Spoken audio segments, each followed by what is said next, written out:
Hi, this is Steve Gibbs, continuing our analysis of linear systems, linear equations with part 3.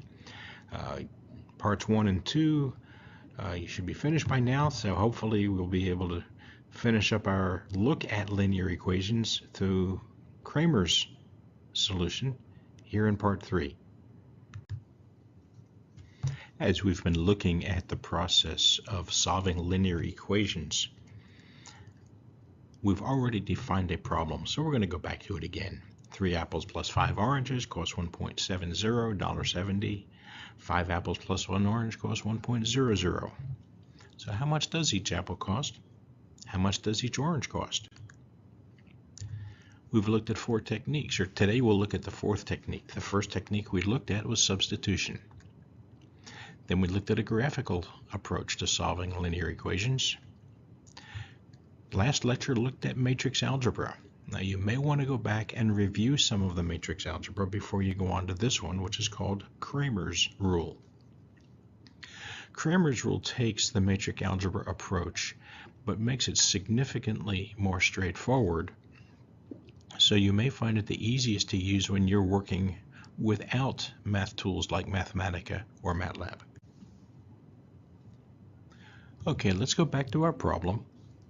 The same 3 apples and 5 oranges that cost 1.70, the 5 apples plus 1 orange that cost 1.00, and let's solve the problem now using Cramer's rule.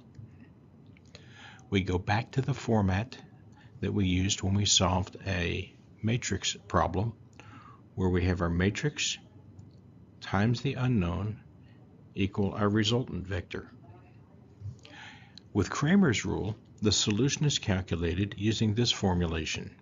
Our first unknown, x1, is equal to a determinant, a1, divided by the determinant of matrix A. Calculating determinants was fairly straightforward, so calculating 2 determinants, which are 2 numbers, then dividing them by each other, should be a very straight approach. So here's what we're going to see. Our first unknown, x1, is equal to the determinant using vector a1 divided by the determinant of A. x2 is going to be the determinant of our matrix A2 divided by the determinant of matrix A, and so on, no matter how many terms we've got. Well, let's look at how we're going to calculate that unknown matrix AI that goes on top. We already defined that xi is equal to the determinant of AI divided by the determinant of matrix A, and this is another way that we can say the same thing, the determinant of matrix AI divided by the determinant of A. Structure-wise, we're going to say A11 x1 plus A12 x2 equals B1, A21 x1, A2 x2 equals B2, and now you're saying, what in the world have you just done? Well, here's the matrix structure that sets that up. A11 is in the top left corner. A12 is in the first row, so the first one is row.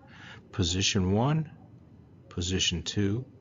This is the second row, so we have the 2. Position 1, position 2. If we went further, we'd have position 3, position 4, and we'd have rows 3, rows 4, and expand to a larger matrix. So these are merely defining what positions in the matrix we're taking a coefficient from. Now x1 and x2 is our column vector of the unknowns. So x1 into the first column, x2 times the second column, and that equals the result vector b1, b2. So here's our a11 x1 plus a12 x2 equals b1, and a21 x1, a22 x2 equals b2, which is the approach to solving this entire.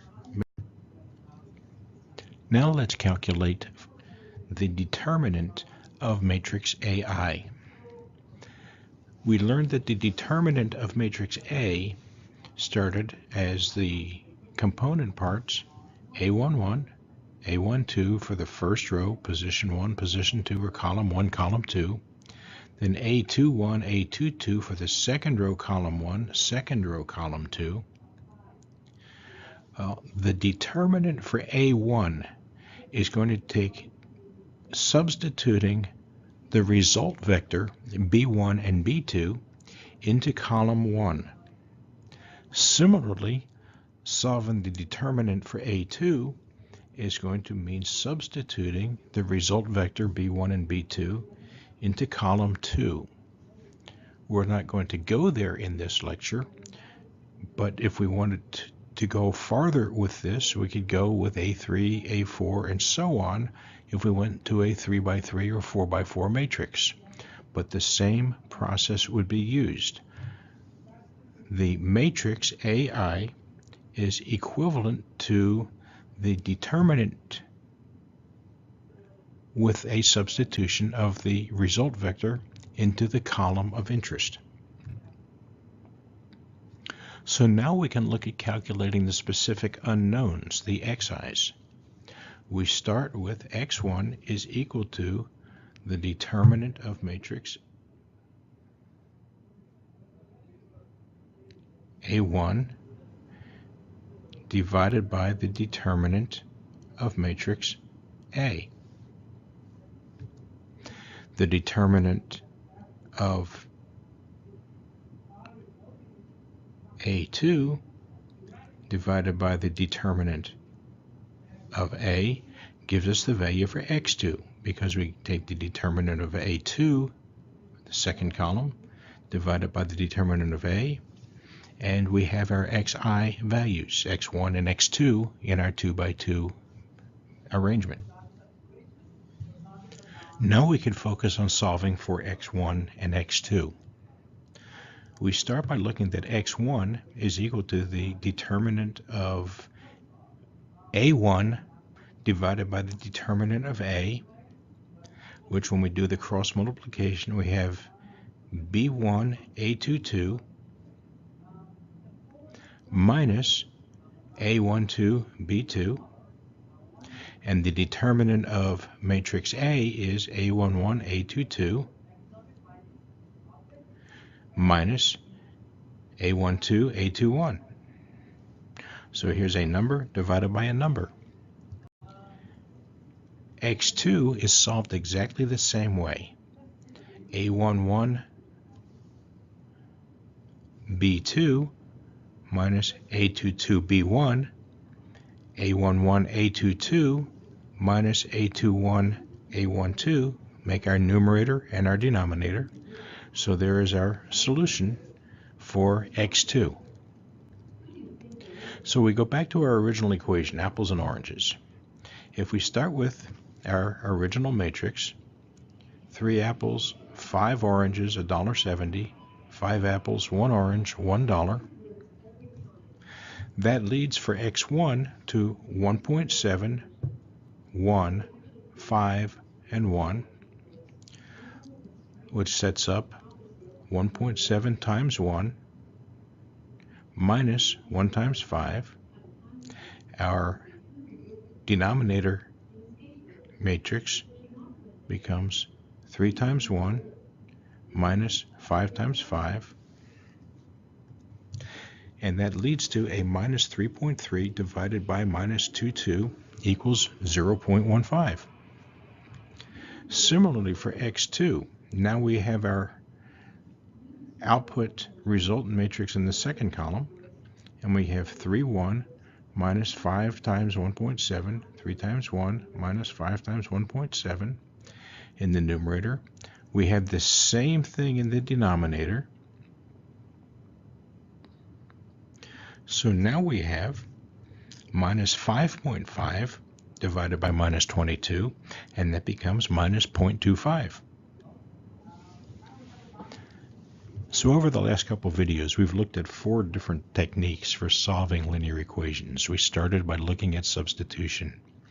Then we moved on and we looked at a graphical approach to solving linear equations. The most complex we looked at was matrix algebra. And finally, we looked at Cramer's rule, which is built on matrix algebra. So which one should you choose? The most intuitively is probably substitution, solving one variable in terms of another variable. The fastest solution is probably Cramer's rule. With or without matrix capabilities on your calculator, it's still the easiest to set up if you're doing it manually. The fastest is going to be matrix algebra, especially if you're using a technique with Mathematica or MATLAB or one of the other software tools. But the solution's up to you, but now you have some tools to work with. Thank you, and now on to some problems.